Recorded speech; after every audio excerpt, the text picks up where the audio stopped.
संगत जी, आइए सत्संग की शुरुआत करते हैं और सत्संग के लिए इनवाइट करते हैं सुमित चौधरी अंकल को।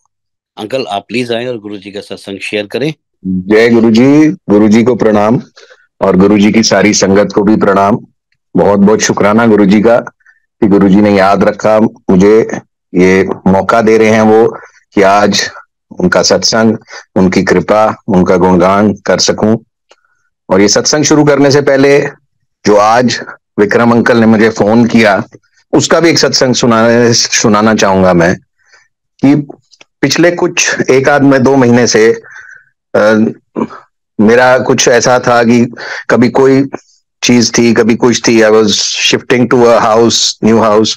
मतलब गुरुजी ने पुराने घर को ही नया रेनोवेट कराया और वो शिफ्टिंग चल रही थी। तो विक्रम अंकल का फोन आया, 2-3 बार ही आया कि आज सत्संग शेयर करो। तो किसी ना किसी वजह से, किसी ना किसी कारण से वो सत्संग हो नहीं पा रहा था। और मेरे को ना चाहते हुए भी गुरुजी को मना करना पड़ रहा था कि आज इस वजह से मैं सत्संग नहीं कर पाऊंगा, या आज एक दिन दांत में बहुत ज्यादा दर्द था, उस वजह से नहीं कर पा रहा था।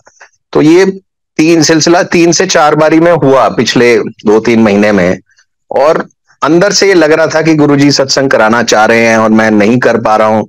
तो अचानक ही 2 दिन, शुक्रवार के दिन, दिस फ्राइडे, एक just I was scrolling through the social media, तो एक फेसबुक पे जैसे मैसेजेस आते हैं, उस मैसेज में गुरुजी का एक मैसेज, गुरुजी का स्वरूप लगा हुआ था और किसी गुरुजी की संगत नहीं भेजा था। और उसमें क्लियरली लिखा था कि बेटा तू सत्संग अवॉइड कर रहा है और तेरी कृपा, तेरे पे मैं कृपा करना चाह रहा हूं और तू सत्संग को बार बार अवॉइड कर रहा है, तो ऐसा मत कर और जल्द से जल्द सत्संग अपना शेयर कर, अपनी ब्लेसिंग ले। और ये मैसेज मैंने पढ़ा और मैं दुविधा में पड़ गया कि मैसेज तो है तो मेरे लिए ही, कि मैं पिछले 3-4 बारी से सत्संग नहीं शेयर कर पा रहा, किसी भी रीजन से, गुरुजी की इच्छा की वजह से या कोई प्रॉब्लम की वजह से। तो पर ये मैसेज मेरे लिए है। अब मैं विक्रम अंकल को फोन कैसे करूं, कि मैं उनको फोन करूं ना करूं, मैं इस दुविधा में था कि मैं उनको फोन करूं कि भाई मेरे को सत्संग करना है, शेयर करना है। तो मेरे को वो भी नहीं अच्छा लग रहा था कि मैं उनसे बोलूं कि भाई मेरे को मौका दो। और आज सुबह अचानक, जस्ट सैटरडे संडे बीत में बीता है और विक्रम अंकल का फोन आया और उन्होंने कहा अंकल आज सत्संग करोगे। तो मैंने ना उनको कुछ, उनकी और कोई बात शायद सुनी नहीं, और मैंने कहा हाँ जी बिल्कुल करूंगा, चाहे मैं कहीं भी हूं, चाहे मैं किसी भी परिस्थिति में हूं, चाहे मैं किसी भी हालत में हूं। आज गुरुजी ने फिर मौका दिया है, फिर याद किया है, तो ये सत्संग करने का बहुत शुक्राना गुरु जी का कि गुरु जी ने याद रखा और ये मौका मुझे दिया। तो गुरु जी हमारे, जैसे अभी इसी सत्संग से आप अंदाजा लगा सकते हैं कि हर पल की, हर क्षण की, हर घड़ी की गुरु जी को हमारा सब कुछ पता है कि हम क्या कर रहे हैं, क्या उनकी नजर है हमारे ऊपर और उनकी कृपा है हमारे ऊपर, और ये कृपा बस बनी रहे हम सभी के ऊपर। तो मैं अपनी जर्नी से शुरू करता हूं कि जर्नी तो मेरी जन्मों जन्मांतर ही गुरुजी के साथ रही होगी, क्योंकि पिछले जन्म का तो किसी को भी नहीं पता, ना अगले जन्म का किसी को पता है। तो इस जन्म में गुरुजी ने 26 मई थी 2003 की, आज से एग्जैक्टली मोर देन 20 years बैक, गुरुजी ने अपने दर पे बुलाया एम्पायर एस्टेट। और कैसे बुलाया, बड़ी ही सिंपल वे में बुलाया, क्योंकि उस टाइम ना कोई सोशल मीडिया होता था, ना कोई जरिया होता था। जैसे आजकल तो बहुत जरिए हैं गुरुजी के बारे में जानने के। बड़ा सिंपल वे में गुरुजी ने बताया कि हम अपने घर के बाहर पार्क में सैर कर रहे, ब्लॉक में सैर कर रहे थे रात को आफ्टर डिनर, और हमारे नेबर्स, उन्होंने हमसे पूछा कि आपको हम एक जगह ले जाना चाहते हैं, बड़ी सुंदर जगह है, बड़ी अच्छी जगह है, वहां एक बहुत ही सुंदर से गुरुजी हैं और वहां शबद बानी चलती है और वहां पे बड़ा आनंद आता है, बड़ा अच्छा लगता है, वहां लंगर भी मिलता है और अच्छे बड़े बड़े वीआईपी, बड़े बड़े सेलिब्रिटी आते हैं, तो आप चलोगे। तो this was the introduction given to me about Guruji, कि बहुत सुंदर दरबार है, बहुत सुंदर गुरुजी हैं और बड़े बड़े वीआईपीज आते हैं, तो क्या आप चलोगे। और गुरुजी की कृपा देखिए कि मैंने उस दिन उनको कहा कि आप जब नेक्स्ट जाओगे तो आप मेरे को भी लेके चलिए। तो उन्होंने कहा नहीं, हम नहीं लेके चलेंगे, आप हमें लेके चलिए। कहा ठीक है, डन हो गया। आप नेक्स्ट कब जाते हैं? तो उन्होंने कहा हम सैटरडे के सैटरडे, एक सैटरडे छोड़ के जाते हैं, आप भी चलो, आप लेके चलो हमारे को। तो हमारा तय हो गया कि हम नेक्स्ट सैटरडे, सैटरडे था या फ्राइडे था, जो मेरे को डेट एग्जैक्टली याद नहीं। तो सैटरडे तो गुरुजी ने, सैटरडे क्या, मेरे को हमें गुरुजी ने बख्शी थी, बाद में बताऊंगा उसके बारे में।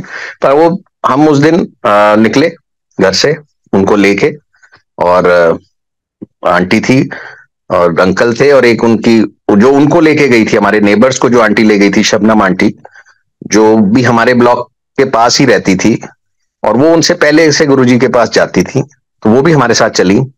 और रास्ते में इतनी बारिश हुई, मई के महीने में इतने गर्मी का मौसम होता है दिल्ली में, और इतनी सुंदर, इतनी बारिश हुई, इतना सुहावना मौसम हो गया। और जब तक हम एम्पायर स्टेट पहुंचे तो गुरुजी के बारे में रास्ते में बताती गई कि डूज एंड डोंट्स, और बताया भी क्या कि बस वहां बड़े बड़े वीआईपी आते हैं, गुरुजी किसी से बात करते हैं, किसी से नहीं करते हैं, उनकी मर्जी होती है तो आपको बुलाते हैं, आपसे बात करेंगे या आपसे बिल्कुल बात नहीं करेंगे, वो गुरुजी की मर्जी के ऊपर होता है। आपने गुरुजी से बात नहीं करनी है, अपने आप से।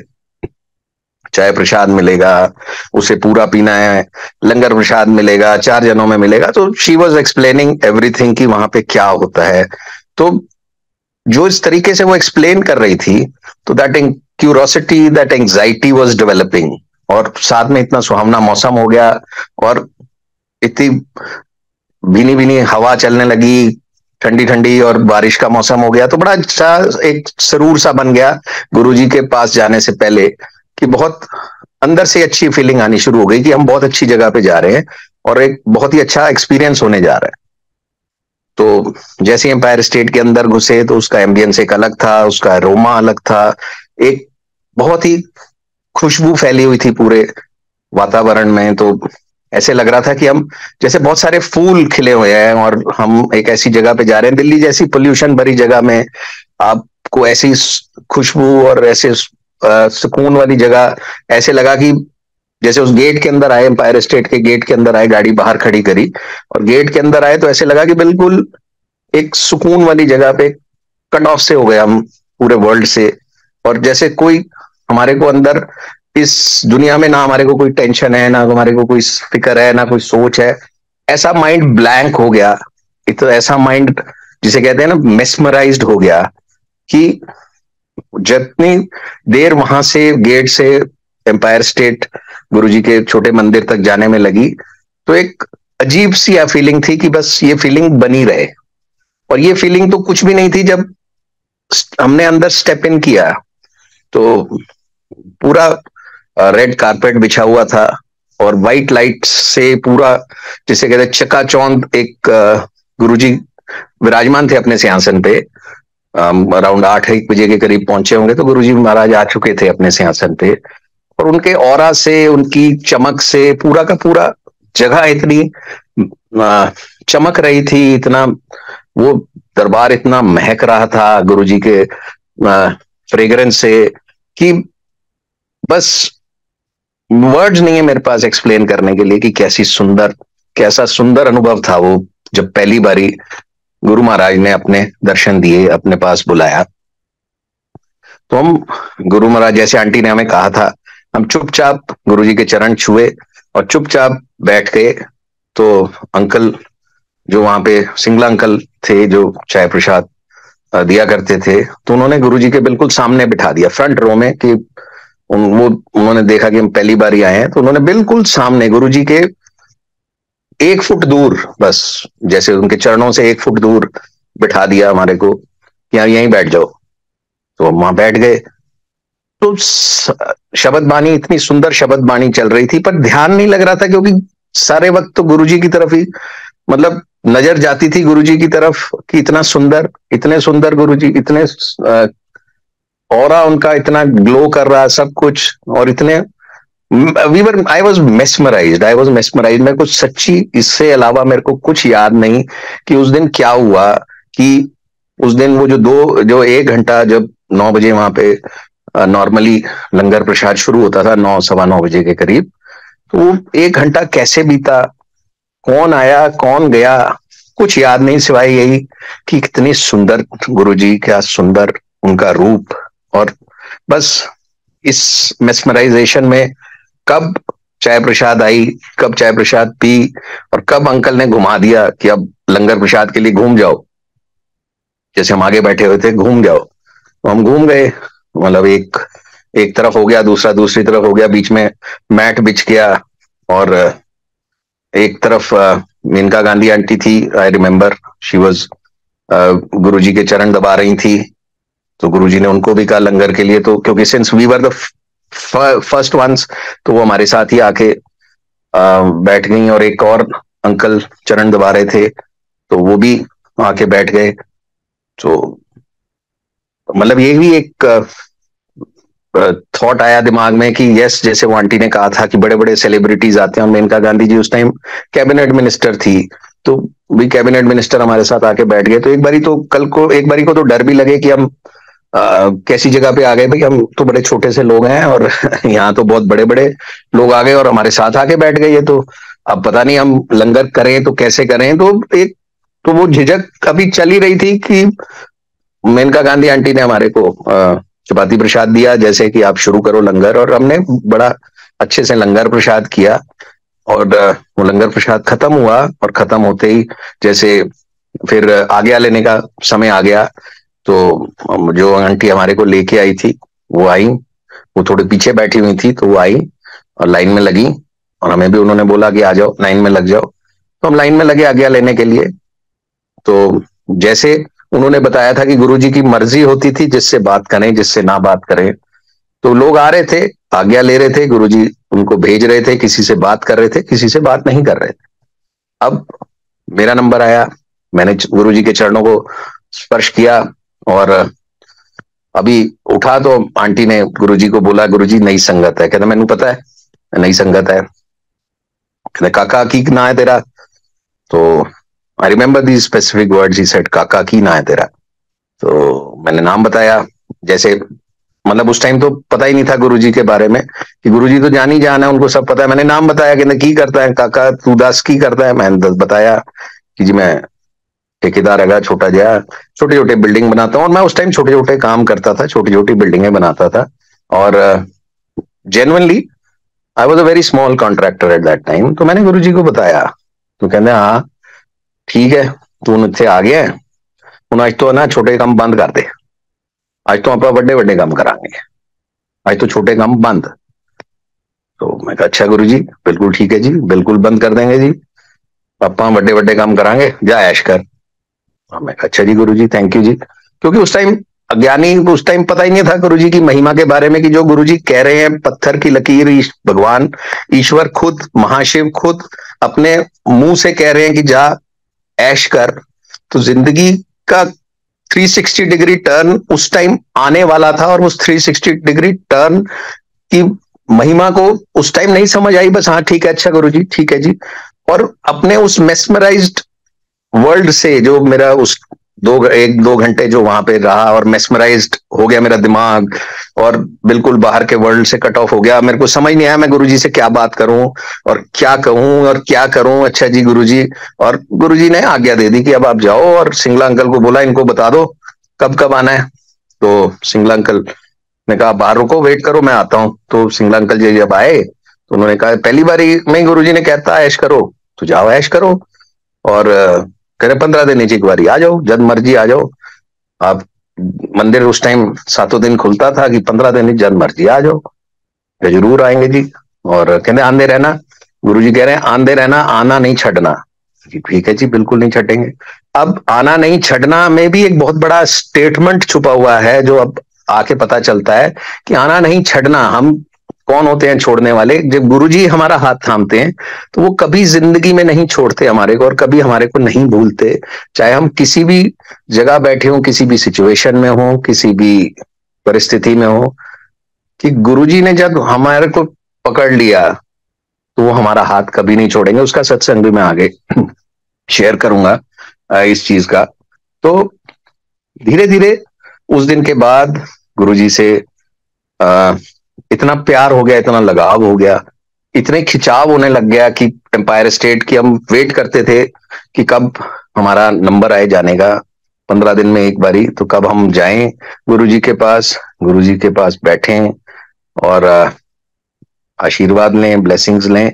पर यस, उस टाइम ये नहीं पता था कि गुरुजी की महिमा के बारे में नहीं पता था, पर ये पता था कि बहुत अच्छा लगता है वहां पे, एक खिंचाव सा था गुरुजी के साथ, एक बॉन्डिंग थी गुरुजी के साथ। गुरुजी लोगों को वहां डांटते भी थे, प्यार भी करते थे, हंसते भी थे, गुस्सा भी करते थे, पर एक लगाव सा था गुरुजी के साथ, एक बहुत ही अच्छी एक खिंचाव सा था उस जगह से। और गुरुजी का शुक्राना है कि वो गुरुजी ने आज तक हमारा हाथ नहीं छोड़ा, और आज तक भी वो गुरुजी अपने दरबार में, चाहे छोटे मंदिर हो चाहे बड़े मंदिर हो, बुलाते रहते हैं और मौका देते हैं आने का। शुक्राना है उस बात का गुरुजी का। तो जिंदगी चलती रही 2007 तक। गुरुजी ने बहुत मौके दिए, बुलाया, बहुत बारी बुलाया, सौयों बार बुलाया अपने दर पे। और पर कभी उस दिन जो गुरुजी ने बोला ऐश कर, उसके बाद कभी सच ऐसी कोई बात नहीं कही, ऐसी कोई बात नहीं करी, और हिम्मत होती नहीं थी कि गुरुजी से कुछ बोलो। और जब भी मैं वहां जाता था तो मेरे को ऐसे लगता था मैं बाहर के वर्ल्ड से कट ऑफ हो गया। अगर बहुत परेशानी भी है मेरे दिमाग में और मैं वहां पहुंच गया, तो मैं अपनी परेशानी को भूल जाता था कि और गुरुजी को क्या कहूं। गुरुजी को कहने का, जब गुरुजी के सामने जाओ तो फिर सब कुछ ब्लैंक हो जाता था, और मैं मत्था टेक के गुरुजी को, चरणों को स्पर्श करके वापस आ जाया करता था। तो जिंदगी चलती रही। 2007 आया, 31 मई, गुरुजी महाराज ने चोला छोड़ के अपने असीम रूप में वापस चले गए। तो एक झटका जरूर लगा जिंदगी का, ये क्या हुआ, गुरुजी अब नहीं है हमारे बीच में, तो अब हमारा क्या होगा। ये एक झटका लगा। पर धीरे धीरे साल 2 साल में रियलाइज हुआ 2009 तक कि बस गुरुजी कहीं गए नहीं, गुरुजी यहीं हैं, गुरुजी हमारे साथ हैं, हमारे अंग संग हैं। और गुरुजी अब ऐसे रूप में हैं कि पहले तो गुरुजी अगर कोई कष्ट होता था तो हम देखते थे गुरुजी को कई बारी कि गुरुजी को कभी मुंह लाल हो जाता था, कभी हाथ नम हो जाते थे, कभी कुछ हो जाता था। तो जैसे जैसे गुरुजी के बारे में पता लगने लगा, जैसे जैसे लोगों से पता लगते लगा कि गुरुजी सब बीमारियां पहले अपने ऊपर ले लेते थे, तो अब गुरुजी उस समय इस टाइम तो ऐसे रूप में थे 2009 में, जब एक दोबारा से गुरुजी के साथ कनेक्शन हुआ, दोबारा से सोल का कनेक्शन गुरुजी से हुआ। जो 2007 में ऐसा लगा कि वो कनेक्शन टूट रहा है, पर 2009 में गुरुजी ने फिर वो कनेक्शन जोड़ा और फिर एक विश्वास दिलाया कि मैं कहीं गया नहीं, मैं यहीं हूं। और जैसे मैं हर बारी कहता हूं कि जो महाभारत की एक साखी भी है कि जिसमें भगवान कृष्ण जो अर्जुन के सारथी थे, रथ के सारथी थे, तो वो जब रथ चलाते थे, भगवान कृष्ण आगे बैठे होते थे और अर्जुन युद्ध में युद्ध कर रहे होते थे। तो एक दिन कर्ण के साथ युद्ध हो रहा था, अर्जुन और कर्ण का बहुत ही भीष्म गंभीर युद्ध हो रहा था। और भगवान कृष्ण अर्जुन के रथ के सारथी थे, और उनकी ध्वजा पे हनुमान जी बैठे हुए थे अर्जुन की रक्षा करने के लिए, अर्जुन जी की रक्षा करने के लिए। और कर्ण भी एक योद्धा था, बड़ा ही वीर योद्धा था, तो वो भी जब तीर फेंकता था तो थोड़ा सा रथ डगमगा जाता था, पर जब अर्जुन तीर फेंकता था तो कर्ण का रथ 3-4 फुट जाके पीछे उसकी धमक से, उसकी उसकी वेग से पीछे हट जाता था। पर भगवान कृष्ण जब भी कर्ण कोई वार करता था और रथ जरा सा डगमगाता था तो उसकी तारीफ करते थे, और अर्जुन चाहे जैसा भी वार करे और उस रथ को जितना भी पीछे धकेल दे तो कभी उसकी तारीफ नहीं करते थे। तो अर्जुन को ये बात चुभ गई और वो पर युद्ध करता रहा, और जब शाम को युद्ध खत्म हुआ तो अर्जुन ने अपनी नाराजगी दिखाई कि भगवान कृष्ण को कि भगवान मैं आपसे नाराज हूं कि आप कर्ण का साथ दे रहे थे और मेरी तारीफ नहीं कर रहे थे, मेरी जो कला है, युद्ध की कला की तारीफ नहीं कर रहे थे। तो अर्जुन को उन्होंने कहा कि आप रथ से उतरो और अभी बात करते, मैं बताऊंगा इसका बात। तो अर्जुन ने कहा नहीं पहले आप उतरिए फिर मैं बाद में उतरूंगा, नहीं पर कृष्ण भगवान ने इंसिस्ट किया कि पहले तुम उतरो। तो जब अर्जुन उतरे रथ से, उन्होंने हनुमान जी को कहा कि अब आप भी जाओ अपने ध्वजा से, और तो हनुमान जी भी चले गए। और जब भगवान कृष्ण उतरे उस रथ से, तो वो रथ जल के राख हो गया। इतनी जोर की उसमें इतनी भीषण आग लगी कि वो जल राख हो गया, वो जल के राख हो गया। तो भगवान कृष्ण ने जब उस टाइम अर्जुन को कहा कि मैं भगवान स्वयं तुम्हारे रथ के सारथी हैं, और ये रथ तो तुम्हारा कब का जल चुका होता, इस जितने भी युद्ध, जितना भी परिस्थितियां जो हमारी जिंदगी में आती हैं, हमारा रथ, हमारी जिंदगी का रथ तो कब का भस्म हो चुका होता, हम कब के भस्म हो चुके होते, हम कब के टूट चुके होते इन सारी परेशानियों से जो हमारे जिंदगी के रथ पे आती हैं। अगर गुरु महाराज हमारे रथ के सारथी ना होते तो ये कब के हमने खत्म हो जाना था। तो जो गुरु महाराज, जो कृष्ण भगवान ने अर्जुन को कहा, वो हमारी जिंदगी में, मैं अपनी जिंदगी में देखता हूँ, और यकीनन आप सब भी जो संगत गुरु जी से जुड़ी है वो अपनी जिंदगी में देखते होंगे कि हमारी जिंदगी का रथ गुरु जी ही सारथी हैं। उनको पता है हमारी जिंदगी के रथ को किस डायरेक्शन में लेके जाना है। हम शायद दूसरी डायरेक्शन में जाना चाहते हो, पर वो कभी भी हमारे को उस गलत राह पे नहीं लेके जाते, हमें अपनी सही राह पे दिखाते हैं, सही जगह पे लेके जाते हैं। Yes, sometime we face some situations जो हमारे को प्लेजेंट नहीं लगती, जो हमारे मन चाहे अनुसार नहीं होती, बट बिलीव मी, ऑल दो situations come in your life just because Guruji wants you to face them, ताकि आपका जो कर्मों को जो गुरुजी काट रहे हैं, जो हमारी जिंदगी के रथ को वो गाइड कर रहे हैं, तो बड़े से बड़ा खतरा हमारी जिंदगी का हमारे ऊपर आने से पहले गुरुजी उसको दूर कर देते हैं, क्योंकि हमारी जिंदगी के रथ के सारथी ही वही हैं। तो जिस दिन हमें ये बात समझ आ जाती है, तो उस दिन सब कुछ ही निश्चित है कि आपकी लाइफ बदल जाएगी, कि जब आप मान लेंगे कि हमारे जिंदगी में के रथ के सारथी गुरुजी हैं, तो वो जहां हमारी जिंदगी को ले जा रहे हैं, ठीक जगह पे ले जा रहे हैं, ठीक डायरेक्शन पे ले जा रहे हैं। तो इसलिए हम सब बहुत भाग्यशाली हैं कि गुरुजी ने हमारी जिंदगी की डोर को थाम रखा है। तो एक शुक्राना गुरुजी का, जो कि हम शायद नहीं करते इतना, कि जो गुरुजी ने हमें दिया है, हम बहुत शुक्रगुजार हैं गुरुजी के। तो जिंदगी हमारी वैसे ही चलती रही। 2009 के बाद गुरुजी के साथ और लगाव बढ़ा, गुरुजी के साथ और प्यार बढ़ा, गुरुजी के साथ और मित्रता बढ़ी, जिसे एक मित्रता का वर्ड मैं यूज करूंगा, क्योंकि जैसे अब आप एक मित्र को सारी चीजें बताते हो, अपने एक दोस्त को बताते हो कि भाई मेरे को ये हुआ, ये नहीं हुआ, तो वो मित्रता बढ़ी कि मैं गुरुजी के साथ शेयर करने लगा अपनी जिंदगी के हर पहलू को, हर चीज को, हर परेशानी को। और गुरुजी सुनते गए, उसको दूर करते गए।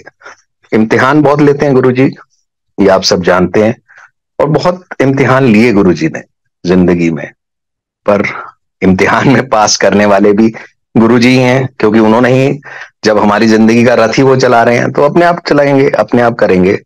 तो ये उतार चढ़ाव जिंदगी के चलते रहे, गुरुजी हमारे मेरे साथ चलते रहे। और 2012 में, जैसा गुरुजी ने 2003 में, जब मैं पहली बारी गया था कि अपा बड़े बड़े काम करांगे, छोटे काम छड़ दे, मेरी जिंदगी का एक काफी बड़ा प्रोजेक्ट, जो मेरे को नहीं पता था कि इतना बड़ा है, कि आई वॉज थिंकिंग कि ये तो it is a normal project. और एक प्रोजेक्ट मिला, एक प्रोजेक्ट दिया गुरुजी ने। इनफैक्ट दिया भी कैसे कि some consultant from Chennai was looking for a contractor, Palwal के किसी प्रोजेक्ट के लिए, बहादुरगढ़ फरीदाबाद के पास है पलवल, उसके प्रोजेक्ट के लिए वो कॉन्ट्रैक्टर ढूंढ रहे थे। और पूरी की पूरी कंपनी साउथ इंडियन ओरिएंटेड, सारे ही साउथ इंडियंस ही थे उस कंपनी में।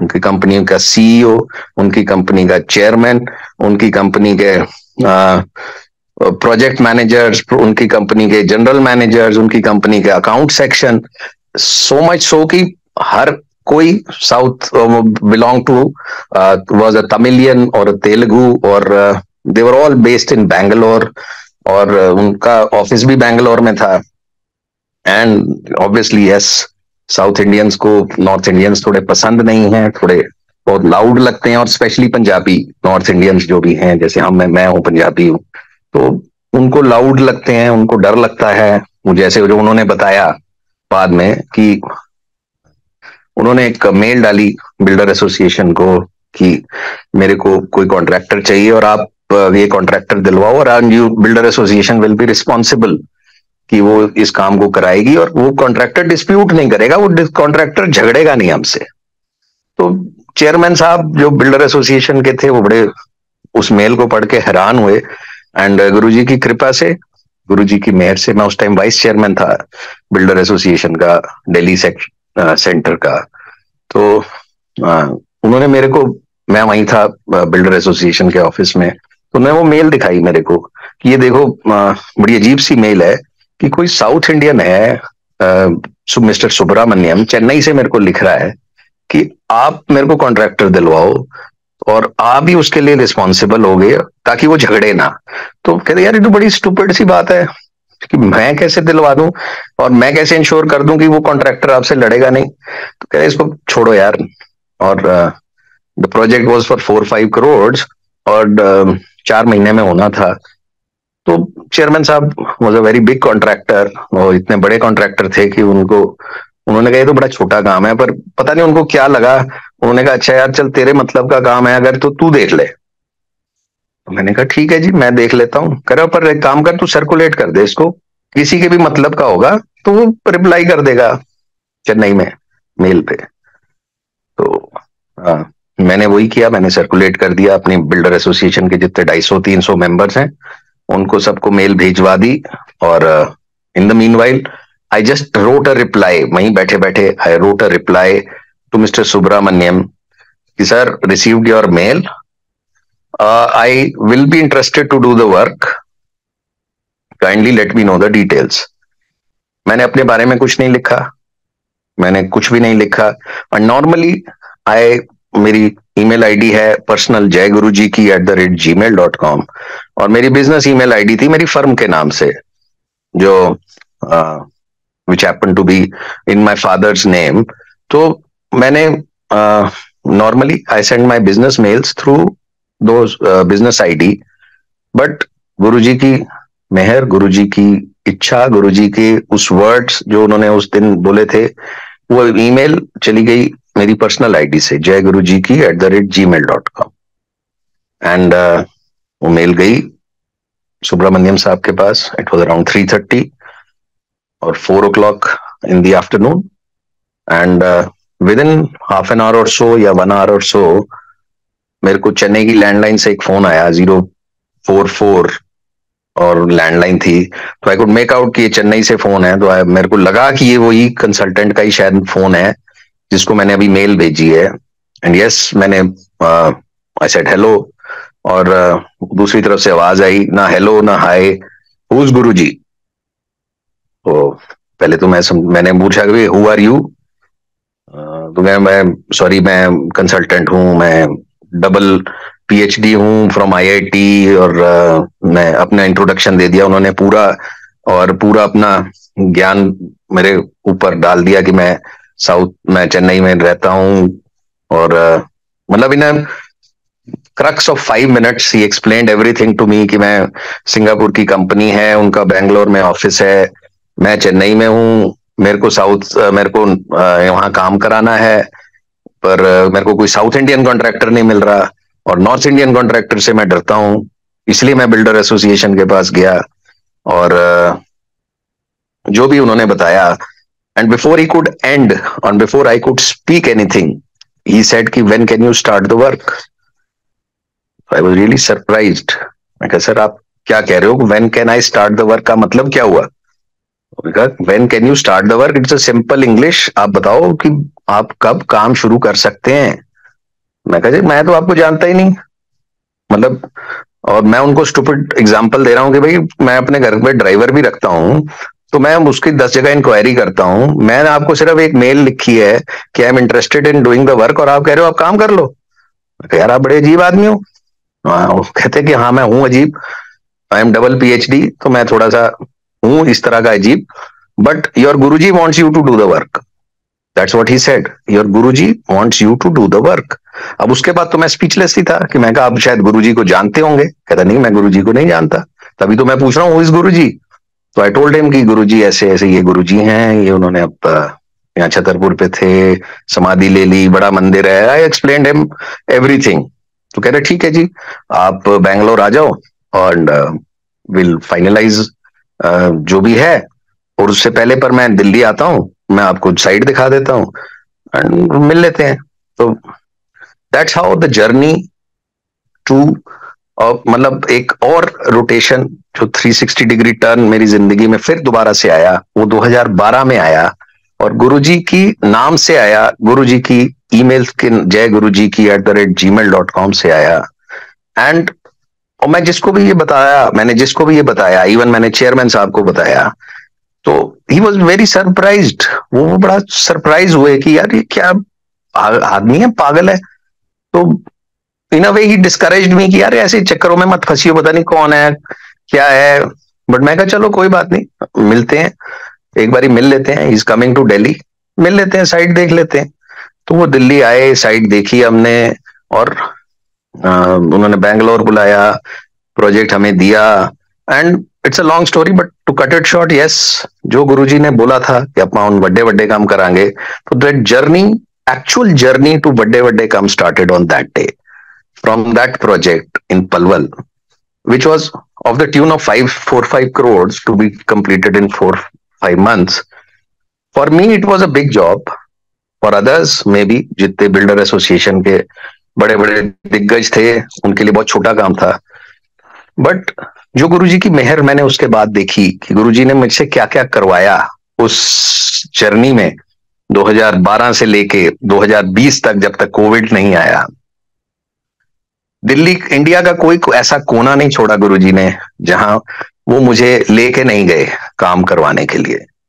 बीट उड़ीसा, बीट गुवाहाटी, अहमदाबाद, सूरत, लुधियाना, जलंधर, पलवल, बॉम्बे, पुणे, बारामती, मतलब कोई ऐसा कोना नहीं छोड़ा गुरुजी ने जहां मुझे नहीं ले गए वो काम करवाने के लिए। और ऐसे ऐसे जंगलों में लेके जाते थे, क्योंकि कोल्ड स्टोर्स थे, and all those cold stores were situated far away from the city, और बहुत दूर होते थे सिटी से, और mostly on an agricultural land, क्योंकि उनको जगह उससे तो मतलब होता नहीं था, सिर्फ ये होता था कि भाई एक सड़क होनी चाहिए, अप्रोच रोड, जिसपे उनके ट्रक चले जाएं, मटेरियल इरिस्पेक्टिव, और किराया उसका कम होना चाहिए ताकि वो उसको अफोर्ड कर सके। क्लाइंट्स, क्योंकि it was a multinational company, clients उनके पास भाग के आते थे अपने आप। मतलब जिसको पता चलता था कि Snowman Logistics have opened cold store in this place, तो clients used to come, big companies, Godrej and you name it, they had everyone on the client list. Anyway, सब जंगलों में काम हुआ करते थे। उन जंगलों में जहां भी मेरे को गुरु महाराज की कृपा से साइट मिली, हर साइट पे जब जाओ सांप ही सांप चारों तरफ दिखाई देते थे। और जब गुरुजी की स्वरूप आ जाता था उस साइट पे, या जब गुरुजी का हमारा ऑफिस बन जाता था उस साइट पे, और जब गुरु महाराज आके उस साइट पे विराजमान हो जाते थे, तो कोई सांप नहीं मिलता था, कोई उल्टा सीधी हरकत नहीं हो, मतलब कोई भी अनटुवर्ड्स इंसिडेंट, कोई एक्सीडेंट, कोई हादसा, कोई, सब कुछ बंद हो जाता उस दिन के बाद से। कोई सरकारी अफसर नहीं आता था, पता नहीं गुरुजी की ऐसी महिमा थी, गुरुजी का ऐसा औरा था कि गुरुजी महाराज वहां स्थापित हो जाते थे, तो कोई भी नहीं आता था तंग करने के लिए। ये गुरुजी महाराज की कृपा थी कि ऐसी ऐसी जगह पे, ऐसी ऐसी जगह पे प्रोजेक्ट किए कि जहां पे, उड़ीसा में तो एक ऐसी जगह थी which was just 25 kilometres away from Konark temple, Bhubaneswar से अराउंड 40 किलोमीटर्स अवे, कि वहां पे सारे आदिवासी लोग होते थे, कच्चे मकान, मतलब सिर्फ सड़क होती थी, सिर्फ सड़क थी, क्योंकि कोणार्क टेम्पल तक वो सड़क जाए, वो highway, mini highway Konark temple तक जाता था। and cold store was situated bang on the highway, but 40 kilometers away from the city. And इतने लोग वहां पे अनएजुकेटेड, इतनी गरीबी थी वहां पे कि कपड़े नहीं थे लोगों के पास पहनने के लिए, अपना मतलब बेसिक रिक्वायरमेंट पूरी करने के लिए नहीं थे। ऐसी ऐसी जगह पे गुरुजी ने दिखाया कि, और ऐसी ऐसी जगह पे लोगों को ब्लेसिंग्स दी कि भुवनेश्वर में जब हमारा वहां पे प्रोजेक्ट चल रहा था तो साइक्लोन, जैसे आज भी चेन्नई में साइक्लोन आया है, और काफी 5 लोग, अभी मैं न्यूज देख रहा था तो 5 लोग मर गए, और इतनी बारिश, ना तूफान, चेन्नई में इतनी, एयरपोर्ट की भी आपने अभी शायद फोटो देखी होगी कि रनवे पूरा डूबा हुआ है चेन्नई का। And cyclones, yes, cyclones are very scary, very very scary, believe me. मैंने देखा है, मैं भुगता हूँ उस साइक्लोन्स को। और cyclone phylline was a category 5 cyclone which was supposed to come, which was supposed to hit Bhubaneswar coast in 2013 October 12th। और तब गुरुजी महाराज वहां पे मौजूद थे। गुरुजी, जैसे हमारा ऑफिस था, उस ऑफिस में गुरुजी महाराज का स्वरूप लगा हुआ था। गुरुजी महाराज वहां मौजूद थे, और ऑल आर स्ट्रक्चर्स, क्योंकि हम कंस्ट्रक्शन करते हैं टेम्परेरी 4-5 महीने के लिए, हमें अपने offices, shades, cement godowns, store rooms and labour hutments बनानी होती है, तो हम सब टेम्परेरी स्ट्रक्चर्स बनाते हैं वहां साइड पे, टीन की चादरों से, और वो सारे स्ट्रक्चर्स बने हुए थे। And NDRF specifically came and said कि आपकी site is in the danger zone, which is around 50, within the range of 50 kilometers from the epicenter of the cyclone, which was Gopalpur, I remember, and which was exactly around 25 to 30 kilometers radius from our site. And yes, devastation was written all across. NDRF said कि यहाँ कुछ नहीं बचेगा, यहाँ कोई नहीं बचेगा, पूरा का पूरा गांव उन्होंने बोला कि खाली करो, आसपास के गांव खाली कराए। इवन सो मच सो कि कोणार्क टेम्पल तक भी इट वाज अ रिस्क, मतलब वो भी रिस्क में था, but it was a little away from, वो उसकी डायरेक्शन थोड़ी सी दूर थी फ्रॉम द एपिसेंटर। तो in any way I was there till 8th of October, और लास्ट फ्लाइट जो भुवनेश्वर से उड़ी, वो उसमें मैं था उस फ्लाइट में। And it was, yes, it was a very bumpy ride on that day, even 4 days before the cyclone, with wind speed of around 80 kilometers, तब तक wind speed पहुंच चुकी थी, and cyclone was approaching Bhubaneswar, and my project team भी मैंने evacuate करा दी वहां से, मैंने अपना सारे स्टाफ को evacuate कर दिया। बट वी डिसाइडेड कि हम ये टेम्परेरी स्ट्रक्चर्स नहीं तोड़ेंगे, इनको रीइंफोर्स कर देते हैं। एंड गुरुजी हैं वहां पे, और एक गार्ड था, लोकल गार्ड, जो वहीं का गांव का ही था। ही सेड कि I will stay over here, don't worry, मैं यहीं हूं। And 8th, before I was about to leave the site, पूरा गांव इकट्ठा होके मेरे पास आया। एंड वो भाषा नहीं समझते थे, मैं उनकी भाषा नहीं समझता था, बट क्योंकि हमारे पास वो लोकल चौकीदार था, तो वो उसने हमें ये बताया, ये सारे अनपढ़ गांव, जो अनपढ़ लोग हैं गांव के, जो आई कुड से कि बिकॉज कोई भी वहां पढ़ा लिखा नहीं था, वो कहते हैं, वो ये कह रहे हैं कि क्या हम इस ऑफिस में रह सकते हैं, कि एनडीआरएफ तो खाली करा रही है गोदाम, अपना पूरा गांव, क्या हम इस भगवान के साथ रह सकते हैं। उन्होंने वर्ड यूज किया कि भगवान, क्योंकि उनको गुरुजी के स्वरूप में भगवान दिखाई दिया। सेड कि क्या हम यहाँ पे रह सकते हैं। I was really taken aback and I was really scared कि यस, एक बारी को तो मेरा भी शायद विश्वास एक सेकंड के लिए डगमगाया कि यार टेम्परेरी स्ट्रक्चर है, हाँ गुरु महाराज यहाँ पे हैं, पर इतने सारे गांव के लोगों के को रिस्क पे डालना, तो थोड़ा सा एक सेकंड को हुआ। But then I said okay, जो गुरुजी की इच्छा, आप लोग सब यहाँ रहो, बट आई एम लीविंग। और उनको मैंने उसको इंस्ट्रक्शन दी कि खाने पीने का इंतजाम करो, राशन डालो, जो कर सकते हो वो करो, और जैसे भी होगा देखी जाएगी। Then I left and scary pictures of cyclone, अगर आप गूगल करेंगे साइक्लोन फाइलिन, तो आपको दिखेगा कि कितना डेवस्टेटिंग साइक्लोन था वो, और कितनी तबाही हुई थी उस साइक्लोन में। और उसकी पिक्चर्स, उसके वीडियोस आपको आज भी यूट्यूब पे, गूगल पे कहीं ना कहीं मिलेंगे कि कितनी तबाही हुई थी उस साइक्लोन से।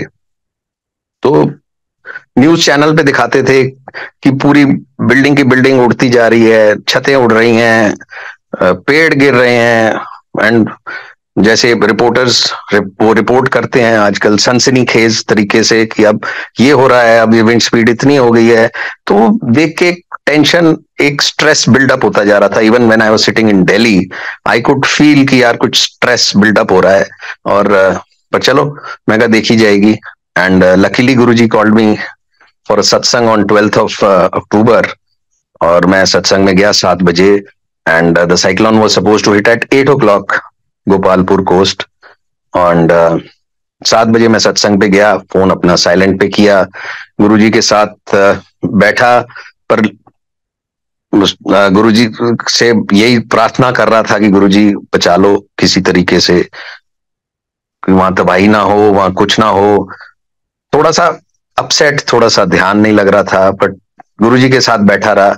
9 बजे जैसे भी, जैसे आरती करी, आरती करने के बाद लंगर प्रसाद लिया, एंड 9:30 10 बजे बाहर आया। बाहर आते ही सबसे पहले फोन किया मैंने अपने घर पे, बेटी को पूछा भाई क्या साइक्लोन की क्या पोजीशन है। She was also glued to the TV. She said पापा कि 8 बजे हिट करना था, पर अभी 1 मिनट पहले हिट किया है। 8 बजे उस साइक्लोन की स्पीड थी अराउंड 250 किलोमीटर पर आवर, जो उस टाइम थी। पर 1.5 घंटा वो कहाँ रहा cyclone, even the scientist don't know कि वो 1.5 घंटा हुआ क्या उस 1.5 घंटे में। और साइक्लोन की स्पीड रिड्यूस हुई 180 किलोमीटर पर आवर, और जब वो हिट किया गोपालपुर कोस्ट, तो हाफ ऑफ द डेवस्टेशन, जो भी कुछ होनी थी, वो उससे आधी डेवस्टेशन हुई। एंड बिलीव मी, हमारे एरिया के 25 किलोमीटर के रेडियस में कोई पेड़ नहीं बचा। हमारी साइट पे भी पेड़ गिरे, हमारी साइट पे भी, और आसपास जो गांव था, वो गांव की सारी झोपड़ियां उड़ गई, सारा सब कुछ परखच्चे उड़ गए पूरे गांव के। पर जो हमारे टेम्परेरी स्ट्रक्चर, जिसमें भगवान खुद बैठे थे और पूरे वो गांव वाले बैठे थे इस विश्वास के साथ कि भगवान ने यहाँ बैठे हैं, उस टीन की चद्दर, एक स्ट्रक्चर, जो टीन की चद्दर क्या होती है, जब इतनी स्पीड में हवा चलती है, जहां पेड़ नहीं बचा, जहां कुछ नहीं बचा, तो एक टीन की चद्दर जिसके ऊपर रीइंफोर्समेंट के नाम पे कुछ बोरियां रखी हुई हैं या कुछ ईंटें रखी हुई हैं, उसकी क्या बिसात।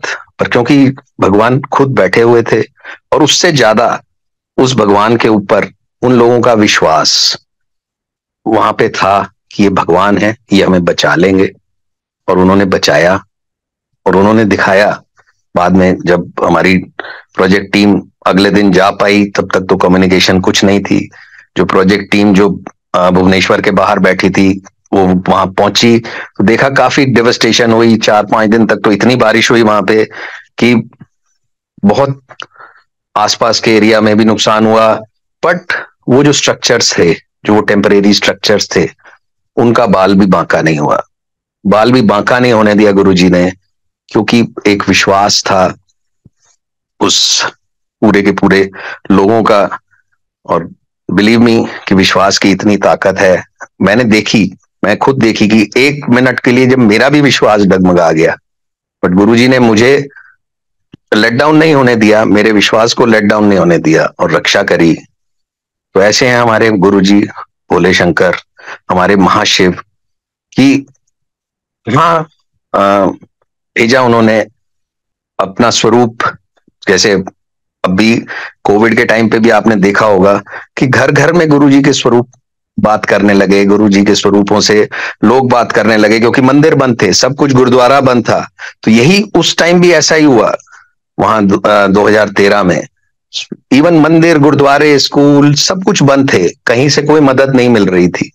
पर गुरुजी आए, उन्होंने मदद की, ना केवल हमारी साइट की रक्षा की, आसपास के लोगों की रक्षा की। तो गुरुजी महाराज ऐसे हमारे ईश्वर हमारे भोलेनाथ हैं कि अगर हमें उनके ऊपर विश्वास है तो वो विश्वास कभी टूटने नहीं देते। सिर्फ हमें सरेंडर करना है उनको। जो यस, आई कैन अंडरस्टैंड कि कई बारी बहुत मुश्किल हो जाता है, परिस्थितियां ऐसी हो जाती हैं कि कई बारी सरेंडर करना मुश्किल होता है, बट बिलीव मी, सरेंडर कीजिए, गुरुजी से डायरेक्ट कनेक्शन रखिए, गुरुजी आपका हाथ नहीं छोड़ेंगे। इससे पहले वाला मैं एक इंसिडेंट और सुनाता हूँ, 2012 में ही हुआ मेरे साथ। जब पलवल का काम शुरू हुआ तो एक दोस्त, एक अच्छी रिलेशन, कॉर्डियल रिलेशनशिप बन गई सुब्रमण्यम साहब के साथ। सारे साउथ इंडियंस का फियर, जब हमने पलवल का प्रोजेक्ट किया तो वो फियर जो नॉर्थ इंडियंस के लिए था वो थोड़ा सा कम हुआ। और धीरे धीरे धीरे धीरे गुरुजी की कृपा से, गुरुजी की ब्लेसिंग से वो भी गुरुजी के साथ कनेक्ट हुए और उन्होंने भी ब्लेसिंग्स ली सबने गुरुजी की, क्योंकि वो भी जब आते थे, सो मच सो कि जो हमारा स्वरूप, जैसे पलवल में हमने स्वरूप लगाया, गुरुजी का दरबार ऑफिस बनाया, ऑफिस में स्वरूप लगाया, जब काम खत्म हो गया तो उन्होंने उस स्वरूप को नहीं जाने दिया। उन्होंने कहा बाकी अपना सारा सामान ले जाओ, ये नहीं जाएंगे यहां से गुरुजी। तो जहां जहां भी ये कोल्ड स्टोर्स बने, जहां जहां भी बने, इवन बारामती में, जिसमें शरद पवार साहब का खुद का वो कोल्ड स्टोर था बारामती में, एंड वो मुहूर्त पे भी आए और भूमि पूजन पे भी आए, शुरू में भी आए, वहां पे भी उन्होंने वो स्वरूप, उन्होंने मतलब उनकी टीम ने वो स्वरूप नहीं जाने दिया। और आज भी वो स्वरूप वहां एंट्रेंस पे, ऑफिस की एंट्रेंस पे, जो उनका वहां ऑफिस है उसकी एंट्रेंस पे आज भी वो स्वरूप लगा हुआ है। एंड ऐसे गुरुजी महाराज की ब्लेसिंग्स, ऐसे गुरुजी महाराज ब्लेसिंग्स पहुंचाते हैं जहां वो अपने स्वरूप के जरिए ही ब्लेसिंग्स पहुंचा रहे हैं, लोगों को ब्लेस कर रहे हैं। तो ऐसे हमारे गुरु महाराज हैं। तो उससे पहले एक मुबारकपुर में गुरुजी महाराज ने एक प्रोजेक्ट दिलवाया, same company, same consultant, everybody, every group, everything same. And इस बारी उनका कॉन्फिडेंस इतना था हमारे ऊपर कि काम शुरू करने से पहले, Mubarakpur was in next to Chandigarh, Dera Bassi. तो सुब्रमण्यम साहब आए, उन्होंने कहा चलो हम साइट का खुद ही इंस्पेक्शन करते हैं, आप चलो हमारे साथ, क्योंकि आपने काम करना है। मतलब उनको इतना कॉन्फिडेंस था कि और कोई नहीं काम करेगा, आप ही काम करोगे, तो आप ही ने काम करना है, आप खुद ही साइट सेलेक्ट कर लो कि आपको कौन सी साइट अच्छी लगती है, वहीं पे काम दे देंगे आपको। तो इतना कॉन्फिडेंस बढ़ गया उनका, इतना प्यार बढ़ गया उनका, गुरु महाराज की इतनी ब्लेसिंग रही कि हम जीरकपुर पहुंचे और जीरकपुर में हमने एक साइट देखी, मुबारकपुर में पंडवाला, इट वाज अ विलेज पंडवाला, और उसमें देखी, हाईवे के ऊपर थी, बहुत अच्छी साइट थी। मैंने कहा कि सुब्रमण्यम साहब ये बहुत अच्छी साइट है, इसको फाइनल कर दो and let's start the work as soon as possible. तो उन्होंने कंपनी में फोन किया अपने जीएम को, जनरल मैनेजर को, कि भाई हमारे को तेरी साइट पसंद आ गई है एंड मैंने यहाँ पे देख भी लिया है, तो let us start the work, इसी साइट पे स्टार्ट करते हैं।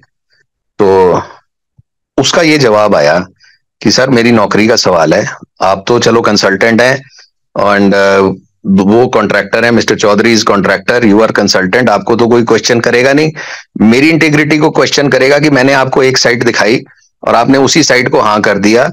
तो आप अपना पेपर वर्क पूरा करने के लिए एक ऐसी साइट में आपको और भेजता हूं कि जो साइट आपको 100% पसंद नहीं आएगी, और अगर ये साइट 10 है, 10 आउट ऑफ 10 है, तो वो साइट 0 आउट ऑफ 10 है। It is not on the highway, वो गांव के अंदर जाके है, उसकी अप्रोच ठीक नहीं है और लो लाइंग है, बहुत नीची जगह पे है, आपको पसंद ही नहीं आएगी वो साइट। पर क्योंकि आप वहां जाओगे, आप थोड़ी फोटो खींचना और डाल देना कि भाई मेरे को ये साइट पसंद नहीं आई है और पहली वाली साइट पसंद आई है, इससे मेरी नौकरी भी सेफ हो जाएगी। लोग ये नहीं सोचेंगे कि मैंने उस लैंडलॉर्ड से रिश्वत खा ली और मैंने ये कर दिया, हैंकी पैंकी काम कर दिया। सो इन एनी केस उसकी बात को हमने कहा ठीक है, ये वो भी ठीक कह रहा है, और हम दूसरी साइड देखने के लिए चले गए। And mister Subramaniam, very punctual man, इतने पंक्चुअल कि एक बारी मैं उनको लेने के लिए एयरपोर्ट, जैसे मैं जाता था पलवल के लिए, तो मैं 1 या 2 मिनट लेट हो गया, तब तक उन्होंने दूसरी अपनी टैक्सी करी और वो निकल ली। उन्होंने कहा फॉलो मी, मतलब मैं आ भी गया 2 मिनट के बाद। मैं कहा सर सॉरी, मैं ट्रैफिक में आ गया था। कहते नो सॉरी, अगली बारी से ध्यान रखना, अगर मेरे को पिक करना है तो 5 मिनट पहले आपको यहाँ पे होना है। She was so punctual. And the property dealer जो जिसने वो दूसरी साइड दिखानी थी, he was totally the opposite. Typical Punjabi सब पंजाबी गाय कि हाँ जी आ रहे हैं जी, आ रहे हैं, मैं बस पहुंच गया जी, मैं बस उन्हें इतने हैं जी। मतलब चाहे वो अपने घर से नहीं निकला था, बट ही सेड कि मैं बस आ गया जी, मैं मोड़ते हैगा जी, बस मैं पहुंच गया जी, मेरी गड्डी दिख रही होगी ਤੁਹਾਨੂੰ, देखो मैं आ गया बस। But we were waiting at Zirakpur for him. Dera Bassi पे हम वेट कर रहे थे उसकी। And we kept on waiting for 45 minutes, पर हमें उसकी वो मुड़ता हुआ या वो गाड़ी नहीं दिखाई दी, क्योंकि वो बहुत दूर था उस टाइम जब वो ये सब बातें कर रहा था। And mister Subramaniam got annoyed. उन्होंने कहा चलो यार चलें, और उन्होंने जीएम को फोन किया, यार कैसा गधा आदमी है, ये है वो है। He was very angry. तो बट जीएम सेड कि एक मेरी खातिर 5 मिनट और रुक जाओ, मैं उसको बोलता हूँ कि वो जल्दी से जल्दी आए। एंड चलो, anyhow we waited for another 15 minutes and finally that guy arrived। and वो दूर से इशारा कर रहा, वो आ जाओ जी, आ जाओ, मेरी गड्डी च आ जाओ। मतलब a very handsome Sardar ji, and with a very very educated. मैं तो उनसे जैसे बाद में मिला भी और काफी हुआ, very educated and very cheerful guy. And वो कहते आ जाओ जी, मेरी गड्डी च आ जाओ, चलते हैं। तो बट ही सेड कि नहीं, आप हमारी गाड़ी में आओ। तो it was my car driven by my driver. Subramaniam sir वो sitting in the front, I was sitting at the back. And he came in. और जैसे ही वो बैठा तो गाड़ी में आगे गुरुजी का स्वरूप लगा हुआ था। उन्होंने कहा ओ गुरुजी, जय गुरुजी, जय गुरुजी, ओ गुरुजी आ गए, गुरुजी आ गए। वाज सो एक्साइटेड कि गुरुजी आ गए। अब सुब्रमण्यम साहब डिडंट अंडरस्टैंड, वो हिंदी उनको समझ नहीं आती। तो कहता वो what is he saying, Guruji Guruji क्या कह रहा है ये, what is he saying. He asked me in English की क्या बोल रहा है। तो ही सेड कि sir a Guruji. Then he started explaining to him in English कि ये गुरुजी के साथ तो मैं, हमारा बचपन बीता है जी, हम तो ये राजपुरे में होते थे, ये इधर होते थे, मेरे father was IG police Punjab, और ये तो हमारा तो हम हमारी गाड़ी में गुरुजी जाते थे, जब वो राजपुरे आते थे प्रोटोकॉल होता था गुरुजी का, सिक्योरिटी मेरे फादर प्रोवाइड करते थे। तो ही स्टार्टेड टेलिंग कि हमारे कितनी ब्लेसिंग हुई है हमारी गुरुजी पे। तो अब वो बोलता जा रहा था एंड सुब्रमण्यम सेड, वो कहते हैं लो, ही सेड कि एक और गुरुजी का भक्त आ गया है। तो अभी हम उस साइड पे पहुंचे भी नहीं, ही सेड कि भाई जीएम को फोन लगाओ, लगता नहीं कि उस पहली साइड पे कोल्ड स्टोर बनेगा। ठीक है जी। तो आई डिडंट अंडरस्टैंड, मतलब ज्यादा मैंने इस बात को वेटेज नहीं दी। And by the time we reach the site, the owner of the site was waiting for us. And before the car could stop, Sardar ji was so excited, he got out of the car, he said oh Sameer, वो इथे आ, गुरुजी आए ने, गुरुजी आए ने, जल्दी आ, जल्दी आ। And he started calling the owner. And owner को बोला कि देख गुरुजी आए हैं। ही कुडंट अंडरस्टैंड कि गुरुजी आए हैं, तो कुडंट अंडरस्टैंड। वो आया, देखा गुरुजी का स्वरूप था गाड़ी में, मत्था टेका, सेड जय गुरुजी। And again Subramaniam sir said, अपना माथा पीटते हुए बोला, बोलो जय गुरुजी, अगेन जय गुरुजी। उन्होंने साइट देखी, वी इंस्पेक्टेड द साइट, और उस साइट को देखने के लिए बिलीव मी, एक जेसीबी जो होता है उसके अंदर, उसकी बकेट के अंदर खड़े होकर हम उस साइट के अंदर गए, क्योंकि it was a jungle, low lying area. इतने सांप थे, दिखाई दे रहे थे चलते हुए, कि हम जो ओनर ने कहा कि जी सर अगर आपको सर्वे करना है ना तो आपको जेसीबी के ऊपर ही खड़े होकर करना पड़ेगा, पैदल नहीं चल सकते आप इस पे जब तक मैं इसकी सफाई नहीं करा देता। तो obviously yes, the site was 0 out of 10 compare to the front side, but since Guruji was there, he called up the GM, कह रहा भाई यहाँ तो गुरुजी आ गए। दैट्स व्हाट ही सेड कि यहाँ तो अब गुरुजी आ गए, तो अब ये कोल्ड स्टोर तो यहीं बनेगा और कहीं नहीं बनेगा। सो जब मैं उन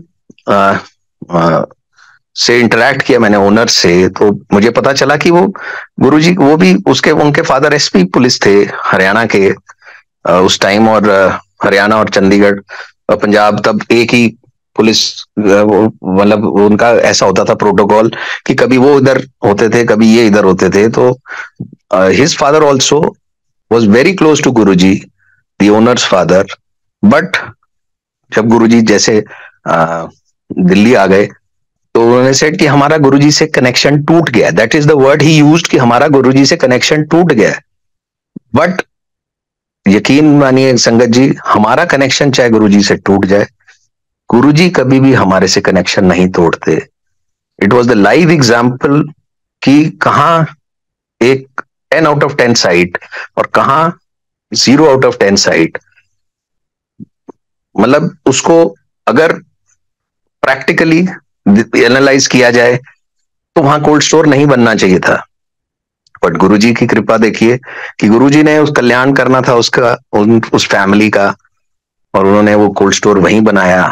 तो ऐसे हैं हमारे गुरुजी कि yes, he is the Sarathi of our रथ. वो हमारे रथ के सारथी हैं, हमारी जिंदगी को सही डायरेक्शन में लेके जाएंगे. हमें इस बात का विश्वास रखना पड़ेगा गुरुजी के ऊपर. दूसरा यस, कि हम चाहे भूल जाएं, गुरुजी कभी हमारा हाथ नहीं छोड़ते, हमारा हाथ नहीं छोड़ेंगे. एंड थर्डली, हमें गुरुजी के ऊपर पूरा विश्वास रखना है.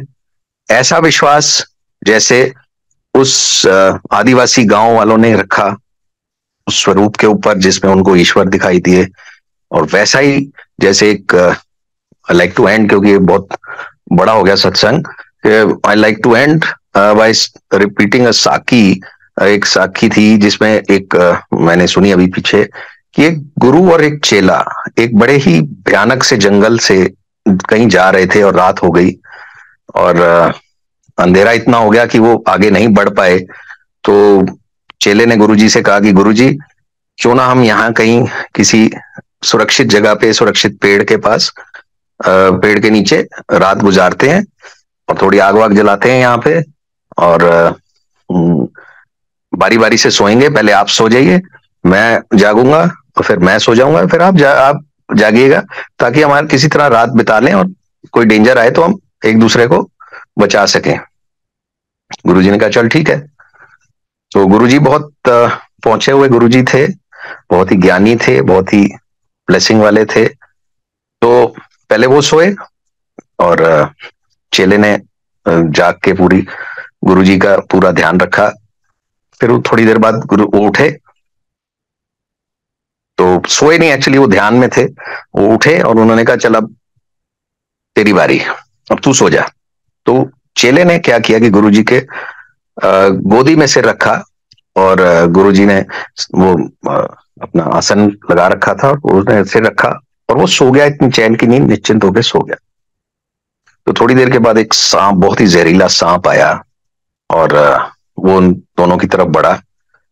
तो गुरुजी ने सांप को बोला, क्योंकि वो सांप से कम्युनिकेट कर सकते थे, उनकी इतनी पावर्स थी, तो उन्होंने बोला वहीं रुक जा और चला जा यहां से. तो उसने बोला गुरुजी, मैं आपके हाथ जोड़ता हूं कि ये जो चेला है आपका, इसने पिछले जन्म में मुझे मारा था और ये इसके कर्मों का हर फल है कि इसको मुझे इस जन्म में मैंने इसकी छाती से खून पीना है, नहीं तो मैं भी इसकी छाती का खून मैंने पीना है, नहीं तो मेरी भी इसी योनि में मैं रहूंगा, मैं भी आजाद नहीं हो पाऊंगा और ये भी आजाद नहीं हो पाएगा.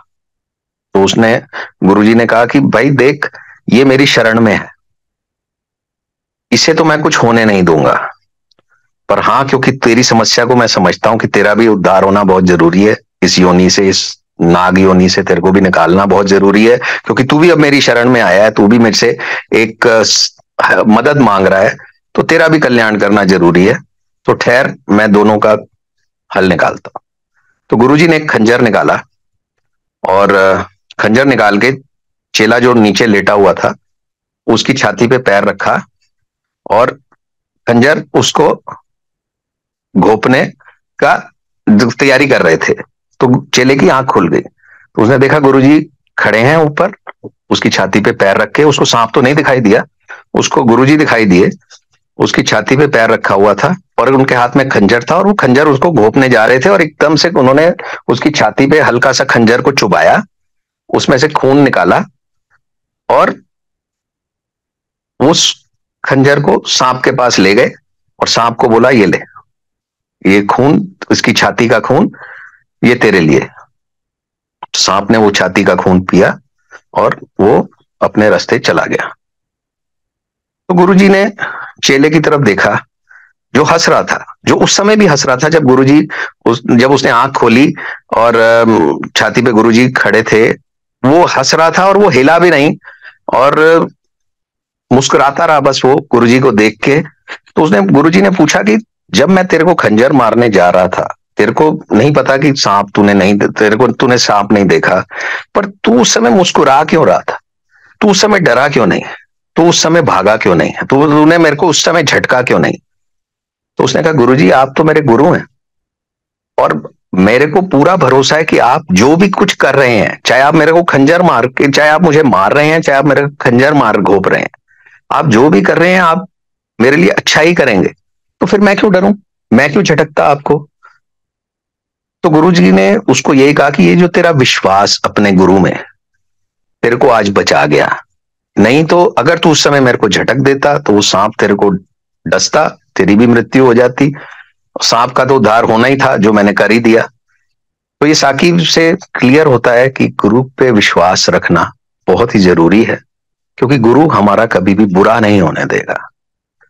तो ऐसे गुरु को बल बल जाइए, जो हमारे गुरु महाराज हैं, साक्षात महाशिव इस धरती पे आए थे हमारे को ब्लेसिंग देने।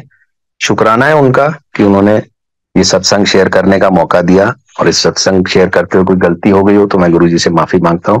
तो बहुत बहुत शुक्राना हर संगत जी का कि बड़ी पेशेंटली आपने मेरे सत्संग को सुना। और thank you Guru ji, thank you गुरु जी का आश्रम ये मौका देने के लिए कि मेरे को सत्संग अपना शेयर किया, मैंने ब्लेसिंग्स मैंने अपनी शेयर की। Thank you Guru ji, thank you very much.